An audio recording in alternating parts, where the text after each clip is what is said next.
Bonjour et bienvenue à What the F, une série de capsules qui explore vos questions en lien avec la sexualité à toutes les semaines. What the F, c'est une production de Lilith F. Lilith F qui est une boutique érotique en ligne qui est féministe, inclusive et éducative. Vous pouvez nous visiter sur tous nos médias sociaux à Lilith F Boutique sur Facebook et Instagram et sur YouTube à What the F. Et notre site web www.lilithf.com. Donc, aujourd'hui, la question qu'on se pose, c'est qu'est-ce que le plaisir? En fait, on s'entend que dans le contexte de la capsule, on veut vraiment plus parler du plaisir sexuel, mais de façon générale, la définition du plaisir, en fait, c'est une sensation ou une émotion agréable liée à la satisfaction d'un désir, d'un besoin matériel ou mental. Je sais que ça peut faire quétaine de commencer avec une définition, mais je trouve que c'est quand même très intéressant parce que ça nous dit c'est quoi les éléments à considérer quand on parle de plaisir de façon générale. Là, on va parler du plaisir sensuel parce qu'il y a quand même une notion de sensualité dans la sexualité, mais pas nécessairement de sexualité dans la sensualité. Donc, le plaisir sensuel, le mot le dit, c'est le plaisir des sens. Donc, ça peut être le plaisir qu'on a à manger, un plaisir gastronomique. Ça peut être le plaisir à se faire masser, à se faire toucher. Ça peut être le plaisir à écouter de la musique, aller dans un opéra, whatever, ou un concert punk, là, whatever floats your boat, comme ils disent. Donc, c'est ça. Le plaisir sexuel, maintenant, en fait, c'est pas nécessairement génital, mais il y a quand même un côté charnel. Donc, il y a quand même une composante un peu plus, comme on dirait, animale. Qui est là. Puis quand on parle de désir, là, on va parler de désir sexuel. Quand on parle de satisfaction, on parle de satisfaction sexuelle, parce qu'on parle de plaisir sexuel. Puis ça peut être, non, on a bien compris, on parle de sexe. Puis ça peut se faire, évidemment, le plaisir sexuel, ça peut s'explorer seul, à 2, à 3, à 4 et plus. Donc, c'est ça. Mais c'est ça. C'est quoi le plaisir? C'est propre à chaque personne. En fait, on pourrait surtout parler des plaisirs sexuels parce que c'est vraiment varié comment qu'on peut le définir, tu sais. Puis tu sais, je pense que ça dépend aussi de comment que nous, on veut le définir. Qu'est-ce que c'est pour nous? Qu'est-ce qui est satisfaisant pour nous? Qu'est-ce que nous, on désire? Donc, c'est quoi notre pensée par rapport à la finalité? Est-ce qu'on s'attend à un orgasme ou pas? Est-ce qu'il y a une notion interpersonnelle dans le plaisir? Est-ce qu'il y a une notion contextuelle versus individuelle? Comment moi je me sens? Qu'est-ce que le contexte fait que je me sens? Donc, c'est important de se demander, en fait, au final, qu'est-ce qui me fait plaisir? Puis, en fait, la réalité, c'est que plus qu'on élargit notre notion de plaisir, de désir, de satisfaction, plus qu'il y a de chances qu'il y a des choses qu'on trouve agréables. Un peu comme, tu sais, si tu dis, moi, dans la vie, j'aime juste manger du homard. Donc, je ne mange que du homard, puis quand je mange pas du homard, je ne ressens pas de plaisir. Versus, j'aime bouffer, j'aime tout ce qui est de la bouffe, puis je vais avoir autant de plaisir à déguster dans un fast-food, une poutine pour un hamburger, que je vais avoir du plaisir à aller au restaurant manger un tartare délicieux, tu sais. Donc, il y a quand même cette notion-là, puis ça peut s'extrapoler à la sexualité. Puis on le sait, il y a des gens pour qui, justement, on va prendre l'analogie de la bouffe, mais pour qui, effectivement, c'est très limité où est-ce qu'ils vont avoir du plaisir. Puis il y a d'autres gens qui ont vraiment plus un répertoire élargi. Mais plus qu'on a un répertoire élargi, plus qu'on a du fun dans la vie. Il y a différents aspects qui peuvent influencer justement cette notion-là de plaisir. Qu'est-ce qui nous fait plaisir? Puis c'est des aspects culturels, familiales, l'héritage, tu sais. Puis un exemple de ça, on pourrait parler du Québec, mais en fait, je dirais l'Amérique du Nord et en fait tout ce qui a été touché par le catholicisme. Tu sais, le catholicisme a beaucoup, et encore à ce jour, transmis cette notion-là que la sexualité, c'est lié à la reproduction. Donc, c'est très, hétéronormé, homme, femme, pénis, vagin, etc. C'est lié à la reproduction. Donc, l'idée de la masturbation, c'est péché. Donc, puis ça, cet héritage-là culturel, même si on n'est plus croyant, si vous êtes québécois puis vous venez de cet héritage-là, c'est possible que ça pèse quand même, puis ça a été transmis quand même si c'est pas une croyance profonde, ça peut faire partie un peu de notre bagage un peu culturel. T'sais. Là, je prends un exemple, il y en a plein d'autres. d'exemples qui pourraient justement faire en sorte qu'on ait des visions un petit peu plus limitées par rapport à la sexualité qui font que on va être moins enclin à explorer puis à aller au-delà de ces notions très, très normées et rigides de ce à quoi devrait ressembler la sexualité et donc le plaisir sexuel. Puis tu sais, ça peut ressembler à justement, même si on le croit pas, ben ça veut quand même dire qu'on peut se sentir coupable quand on explore la sexualité. Puis il y a beaucoup de personnes qui vont parler de comment que leurs premières expériences étaient peut-être très culpabilisantes, ou même encore, qui vivent la culpabilité à se masturber. On peut avoir des croyances aussi de dire que je peux pas me masturber si je suis en couple, ce qui va faire justement qu'il va plus nous limiter dans notre exploration. On le fait aussi, la société le fait, tu sais, toute la notion du slut-shaming, tout le fait que comme les personnes qui peut-être qui sont plus affirmées dans leur sexualité puis qui semblent avoir beaucoup de plaisir dans la sexualité, bien, sont peut-être vues comme étant, sont dessinées comme étant sales ou comme étant, tu sais, comme shame, comme ils devraient sentir mal d'agir comme ça, tu sais. C'est quand on a tout ce bagage culturel-là ou ce framework culturel-là, bien, c'est sûr que ça peut être plus difficile. Il y a aussi des aspects psychologiques qui peuvent influencer notre désir ou notre capacité à explorer tout ce qui est plaisir sexuel. Donc, ça peut être le vécu personnel. Puis le vécu personnel, ça peut être tant dans le bon, dans le mauvais, tu sais.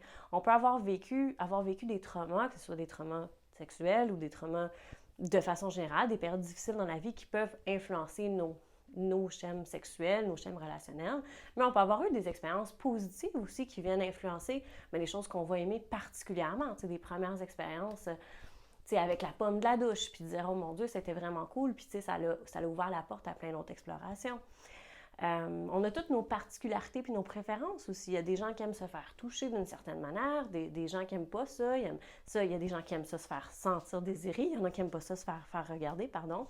Donc, tu sais, il y a tout ça qu'il faut prendre en compte, comme on est chacun des individus avec des particularités et des préférences.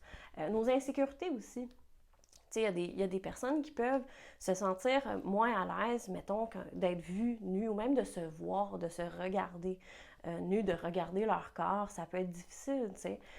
Ça peut être un travail qu'on fait sur soi aussi, de dire, ben, est-ce que je peux m'adapter, est-ce que je peux m'accepter, ou aussi tu sais, je sais pas comment dire en français, mais work around, de s'adapter à la situation, de dire, OK, ben, est-ce que je me sentirais mieux si je portais un t-shirt ou si je couvrais le miroir puis je le regardais pas, tu sais. Je pense qu'il y a différentes manières, peu importe par rapport à où est-ce qu'on est rendu, qu'on peut se retrouver à explorer le plaisir sexuel puis la sexualité en fonction de ces caractéristiques personnelles-là.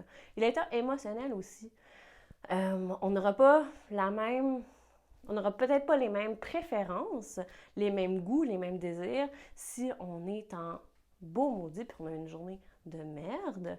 Ça veut pas dire qu'on n'est pas ouvert au plaisir sexuel, hein? Chacun est différent. Il y a des gens qui vont peut-être vouloir ça comme exutoire. Mais ça se peut que ce soit pas le même genre de plaisir que tu vas aller chercher que si tu as eu une journée merveilleuse, que tu te sens colleux, que tu te sens loving, que tu as juste le goût de self-care ou de partager ça avec quelqu'un d'autre. Donc, l'état émotionnel va quand même avoir un impact sur notre capacité à vouloir vivre du plaisir puis la manière qu'on va vouloir le vivre également. Puis, comme on dit, ben, il y a les croyances. Donc, ça peut être les croyances religieuses et culturelles et, ces choses-là, mais ça peut être aussi des croyances comme justement des croyances sur la performance. Tu sais, l'idée que comme ben, je dois être performant dans tout et dans la sexualité, mais ça peut influencer notre manière de rentrer en relation avec notre corps, etc. Donc ça, c'est comme plus les notions genre culturelles, personnelles, mais au final, le plaisir, tu sais, même s'il y a des notions culturelles et personnelles, psychologiques, il y a des notions physiques aussi. C'est pour ça que je faisais le parallèle au début du plaisir sensuel, puis du plaisir sexuel, parce qu'il y a quand même une notion de sensualité dans la sexualité, parce que tous nos sens sont appelés. Puis ça, c'est que ce soit seul ou avec autrui, tu sais, mais tu sais, on peut parfois dire la sexualité, elle a une odeur, souvent, tu sais, les fluides, la sueur, tout ça, ça a une odeur. Évidemment, la peau, c'est l'organe le plus gros du corps, puis où est-ce qu'on peut le plus avoir de stimulation. Donc, on passe pas à côté de la peau quand on parle de sexualité, mais même le goût, tu sais, le goût que la peau peut avoir, le goût que certaines choses peuvent avoir dans notre bouche, des textures, etc., tu sais, que ce soit la peau de quelqu'un d'autre ou la nôtre ou des objets, etc. Il y a des gens qui peuvent combiner des plaisirs aussi, tu sais, le plaisir de, tu sais, toute l'imagerie de la crème fouettée ou du miel dans la sexualité. Il y a des gens qui n'aiment pas ça, mais il y a plein de gens qui veulent profiter de ça aussi, puis c'est correct. C'est que, donc c'est ça. Le son. En tout cas, je ne vais pas passer à travers tout, mais quand même, je pense que, tu sais, toute l'idée de faire du son, de faire des vocalisations dans la sexualité, que ce soit seul ou avec quelqu'un d'autre, il y a quand même beaucoup de ça. Il y a une raison pour laquelle la vocalisation pendant la sexualité, les cris, les gémissements, ça prend tellement de place parce qu'il y a quand même une idée de comme c'est excitant quand je m'entends gémir, c'est excitant quand j'entends mon partenaire ou ma partenaire gémir. Donc, tu sais, tous les sens sont sollicités dans le plaisir sexuel, puis il faut être à l'affût, il faut être ouvert à ces sens-là, il faut être concentré sur ces sensations-là pour être capable de les déguster, si on veut. Donc, c'est ça. Puis, en fait, je pense aussi que c'est important de ne pas oublier que ça peut varier. Tu sais, je dis ça varie d'une personne à une autre, mais puis ça varie de notre humeur, mais il y a aussi des moments, tu sais, on peut être, tu sais, des fois, ça peut être sûrement de dire, ben pourquoi ça me tente pas en ce moment ou j'ai pas le goût. Puis des fois, ça me tente. Comme un exemple, par exemple, ben, si vous avez des seins puis vous êtes menstrué, ben, il y a des personnes, quand ils sont prémenstruelles, qui ont incroyablement mal au sein. C'est pas un bon moment pour les toucher. Ils n'ont pas le goût de les toucher, ils n'ont pas le goût que quelqu'un d'autre les touche. C'est pas un bon moment pour explorer ces parties-là du corps. Versus à d'autres moments du cycle menstruel, ben, c'est comme all good, amusez-vous bien, tu sais. Ça fait qu'il faut prendre ça en compte aussi, tu sais. Ben ça, les zones érogènes, ça, c'est les zones du corps qui sont les plus sensibles puis qui apportent une excitation sexuelle, du plaisir, puis peut même mener à des orgasmes. Puis là, on parle, tu sais, traditionnellement, mettons, pénis, vagin, vulve, testicule, mamelon aussi, tu sais, mais anus. Mais après ça, il y a d'autres parties du corps qui sont très sensibles, puis encore une fois, ça peut varier d'une personne à une autre, tu sais. Les personnes qui se faire toucher la nuque ou les oreilles, c'est vraiment la chose la plus merveilleuse, puis il y a des gens qui peuvent avoir des orgasmes dans des contacts comme ça qui sont pas des contacts génitaux, là, quand on parle des oreilles ou du cou, de la nuque. Puis il y a d'autres gens qui c'est comme « Oh my God, lâche-moi l'oreille ». Donc c'est ça. Puis il y a le toucher aussi, les types de toucher. Donc il y a des gens qui vont apprécier des touchés, puis encore une fois, ça peut varier. Quand je dis des gens, mais ça peut être des gens dans des moments. Hein. Tu sais, des touchés plus doux, des plumes, des flatouilles, tu sais. Il y en a d'autres, ça va être des graphings, des pincements, des massages. Donc, tu sais, ça, c'est vraiment varié dans la manière qu'on peut... qu'on aime être touché puis qu'on aime être pris, tu sais. Puis, tu sais, une affaire qui peut être intéressante aussi, la notion de poil versus pas de poil. Ça change la sensation, tu sais. Si, mettons, on se rase les jambes, ben c'est pas la même sensation quand on se fait caresser que quand on se fait pas caresser, tu sais. Donc, tu sais, on peut jouer avec ça, tu sais. On peut jouer avec cette idée-là de « Ah, j'aime mieux ça, finalement, quand je suis pas rasée » ou, tu sais. Donc, je prends les jambes, mais ça peut être n'importe quelle autre partie du corps, là. Maintenant, on se dit, ben comment est-ce qu'on peut explorer ça? Parce que si on regarde tout ce qu'on a dit tout ce que j'ai dit jusqu'à présent, tu sais, l'idée, c'est vraiment que ça peut être... Les possibilités, en fait, sont infinies. La seule chose qu'il faut déterminer, c'est un, qu'est-ce que vous aimez? Puis deux, ben, tu sais, en fait, c'est ça. En fait, c'est oui. C'est juste ça. Qu'est-ce que vous aimez? Puis, tu sais, ça peut changer, puis ça peut évoluer. Tu sais, des fois, il y a l'expression... je me souviens pas c'est quoi l'expression, mais c'est... Non, mais tu sais, c'est l'expression, peut-être tu peux m'aider, Marie. L'idée de, tu sais, plus qu'on en... Tu sais, des fois, on n'aime pas ça, c'est comme le fromage bleu. C'est un goût qui s'acquiert. Il y a des choses qui sont des goûts qui s'acquièrent. L'appétit, non, ça c'est vrai aussi, l'appétit vient en mangeant. Des fois, on a moins le goût d'explorer, puis finalement, quand on se laisse aller, puis on s'abandonne, ben on a du fun finalement. Donc ça aussi, c'est vrai. La bouffe, c'est infini comme métaphore. Hein? On parle pas de consentement. Ah ben non, ah ben là, là je parle de juste avec soi-même, là. Ça fait que, mais, tu sais, faut toujours s'écouter, là. Je pense que ça, c'est la limite, faut toujours s'écouter. C'est important, je pense que c'est un super bon point quand même, la notion de consentement. Ça devrait, de dire, en fait, je pense que c'est super important, de dire que c'est important d'explorer, puis c'est important d'essayer de nouvelles choses, ça devrait jamais être un prétexte pour dépasser tes limites, puis dépasser ce que toi tu désires. C'est que oui, je pense qu'il faut que tu désires vouloir pousser tes limites pour pouvoir les pousser. Puis si tu te sens pas à l'aise, tu te sens pas confortable, tu devrais jamais les pousser. Puis tu devrais jamais être avec quelqu'un qui te fait sentir coupable de ne pas explorer. L'exploration devrait toujours se faire dans un contexte de plaisir, de bien-être, puis d'amusement. Puis si c'est pas ça, ben c'est pas bon. C'est qu'on va revenir à, bon, justement, on est bien, on est consentant, on est avec soi ou avec autrui. Ben, qu'est-ce qu'on peut faire pour justement essayer d'élargir notre répertoire ou juste essayer de découvrir ce que nous, on aime? Ben, tu sais, toute la notion de mindfulness, tu sais, d'être connecté à son corps, d'être connecté à ses respirations, puis de se concentrer sur certains aspects. La pleine conscience, c'est ça, la pleine conscience. Donc, justement, se concentrer sur, mettons, un élément. Par exemple, si tu es dans la douche, puis tu prends 5 grandes respirations, puis là, tu vas te concentrer sur l'eau qui coule sur ton corps. Tu sais, ça peut commencer par l'eau qui coule sur ton corps, mais après ça, tu vas dire, ben, la sensation de ma main sur mon pénis, ou la sensation de mon doigt qui frotte sur mes lèvres, ou quelque chose comme ça. Donc, il y a vraiment cette notion-là d'être concentré sur une sensation à la fois, d'être pleinement concentré sur ça. Ensuite, ben c'est ça. Ça se fait avec l'exploration des sens. Puis ça, c'est comme je disais aussi, c'est dire, ben on peut se concentrer sur, tu sais, si on est habitué, mettons, des fois dans la sexualité, d'être concentré sur la génitalité, on peut élargir un peu, prendre un pas de recul, puis dire, ah, mais, tu sais, au lieu de me concentrer sur la sensation, mettons, d'une pénétration, par exemple, ben, je vais me concentrer sur, tu sais, l'odeur que mon ou ma partenaire peut avoir dans mon nez, ou, tu sais, la sensation que, tu sais, les cheveux qui frottent sur mon visage peuvent avoir. Tu sais, c'est vraiment juste un exemple, mais, tu sais, peu importe le contexte dans lequel vous êtes. Puis, encore une fois, ça peut se faire, c'est ça, ça peut se faire seul, ça peut se faire avec autrui. Il y a aussi certaines pratiques qui, je pense, tu sais, sans tu sais, si vous n'êtes pas des adeptes du BDSM ou du kink, c'est pas nécessairement un encouragement pour vous lancer, mais je pense qu'il y a certaines pratiques qui peuvent nous amener un peu dans ces idées-là de pratiquer les sens, tu sais. Parce qu'il y a certaines textures qui sont différentes. Par exemple, le latex, le cuir, tu sais, cette sensation-là sur la peau quand on la porte versus être nu ou quoi que ce soit, ou porter du coton ou de la dentelle.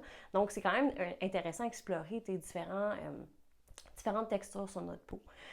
Cette idée-là de la cravache ou des plumeaux, mais c'est juste cette idée-là d'explorer différents types de toucher, la pince de la cravache versus les plumes douces du plumeau. C'est que ça peut être différentes introductions que vous pourriez avoir juste pour pouvoir explorer le plaisir des sens puis du toucher.